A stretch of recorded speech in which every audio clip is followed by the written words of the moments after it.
कर दिए हैं। तो चालू कर दिए तो आप अपना घर में चालू किए हैं, गृह मंत्री के घर में चालू, कहां है चालू? राजनीति के स्मशान घाट में बनाया है तुमने।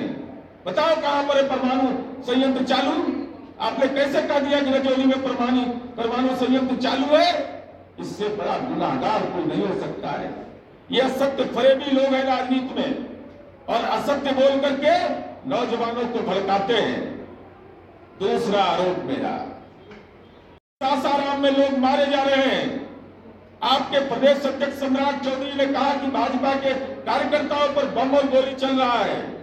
अमित शाह, अगर तुम्हारे कलेजे में दम है तुम बताओ नाम, कौन वो लोग हैं जो मारे गए सासाराम में?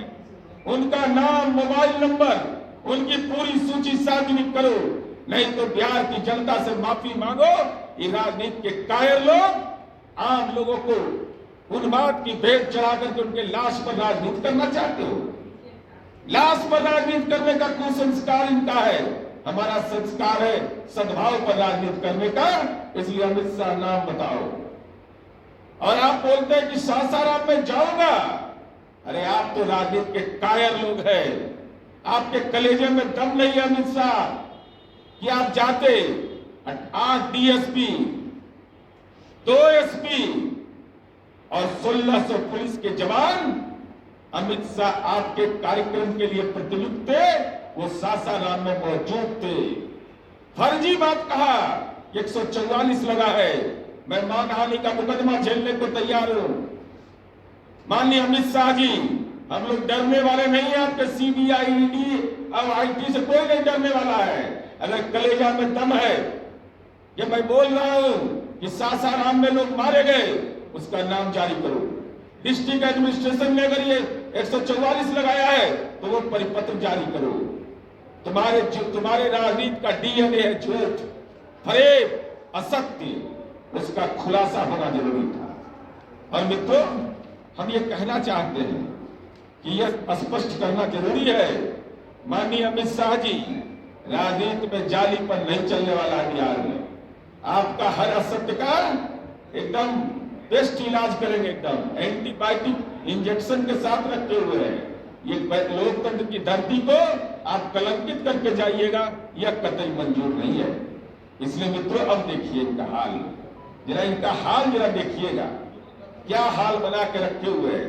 श्री बाबू का नाम नहीं लेना एक अपराध, श्री बाबू की धरती पर जाकर अपमान करना एक बात। अब श्री बाबू का जो जन्म स्थान है उसका कैसा अपमान किया है ये जानिएगा। एक तरफ माननीय नीतीश कुमार जी वहां 158 करोड़ की योजना देकर के नई पीढ़ी के नौजवानों को शिक्षित कर रहे हैं। पॉलिटेक्निक खुला, इंटर विद्यालय खुला, हर घर बिजली की उपलब्धता पावर ग्रिड से सुनिश्चित किया, सारे काम उस गांव में किया। ये बुलाया सोलर चरखा, सोलर चरखा। अब मैं वीडियो दिखाता हूं आदरणीय प्रधानमंत्री जी का। आदरणीय प्रधानमंत्री जी का वीडियो देखिए, उसी खनमा की चर्चा जहां पर सौर चरखा केंद्र चला था, उसका वीडियो देखिए प्रधानमंत्री जी क्या बोल रहे हैं। चरखे के साथ जोड़ना, एक मिनट। उसके कारण सोलर एनर्जी चरखे के साथ जोड़ना बहुत ही सफल प्रयोग रहा था। उसके कारण मेहनत कम हुई है, उत्पादन बढ़ा है और क्वालिटेटिव गुणात्मक परिवर्तन भी आया है। खास करके सोलर चरखे के लिए लोग मुझे बहुत सारी चिट्ठियां भेजते रहते हैं। और बिहार के नवादा जिले की साधना देवी ने मुझे पत्र लिखकर के कहा है, सोलर चरखे कारण उनके जीवन में बहुत बड़ा परिवर्तन आया है, हमारी आय डबल हो गई है और हमारा जो सूद है उसके प्रति भी आकर्षण बढ़ा है। ये सारी बातें एक नया उत्साह बढ़ाती हैं। 30 जनवरी 2016 को आदरणीय प्रधानमंत्री ने मन की बात में कहा, साधना देवी ग्राम नवादा जिला का ग्राम खनमा ने सौर चरखा का जब काम किया तो उनकी आय दुगनी हो गई, उनके जीवन में परिवर्तन हो गया। देखिए अब सच का कलई खोलते हैं कितना भाई राजनीति का जाल है, सब समझ लीजिए। अब देखिए इस पूरे घटनाक्रम को मैं बता रहा हूं। पायलट प्रोजेक्ट के रूप में भारत एक गैर सरकारी संस्था कैसे जालसाजी का शिकार ये लोग बनाता है गरीब लोगों का, उसका उदाहरण देखिए। ग्राम खनमा में 2016 में लखनऊ का एक आदमी आता है, गैर सरकारी संस्था हरित खादी ग्राम उद्योग संस्था और चरखा केंद्र स्थापित होता है वहां पायलट प्रोजेक्ट के रूप में 2016 में।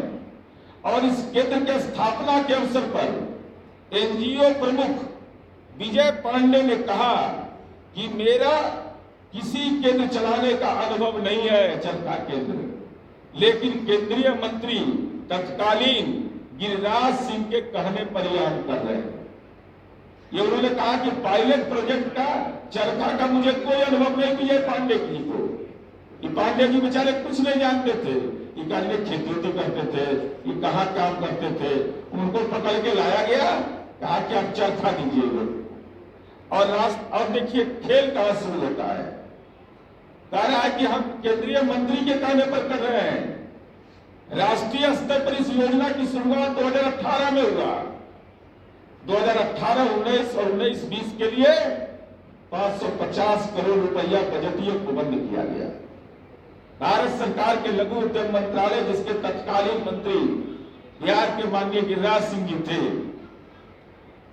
और इस परिकल्पना को जो नवादा के खनमा में परिकल्पना हुआ, उसके आधार पर 17 सितंबर 2019 को देश भर में 550 करोड़ की योजना के आधार पर 50 चरखा केंद्र खोलने का निर्णय लिया गया।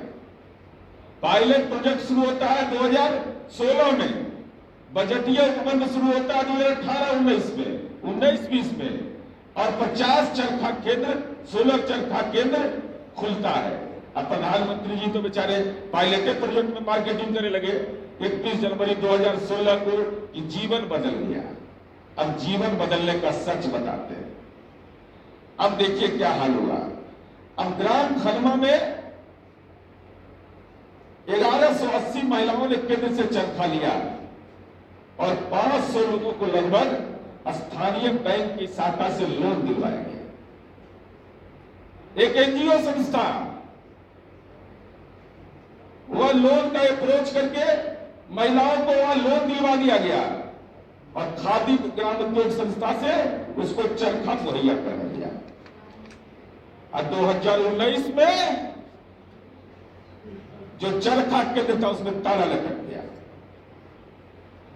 और गरीब महिलाओं के लिए ऋण में लिए गए चरखे थे, सोलर चरखा, जिसका प्रधानमंत्री जी मन की बात में बोल रहे थे, मुंह में पाप लग रहा था लेकिन मन की बात बोल रहे थे, और लोन लिया और वो ऋण वापसी का बोझ उन गरीबों पर पड़ गया। 2016 में शुरू, 2019 में सेटल डाउन।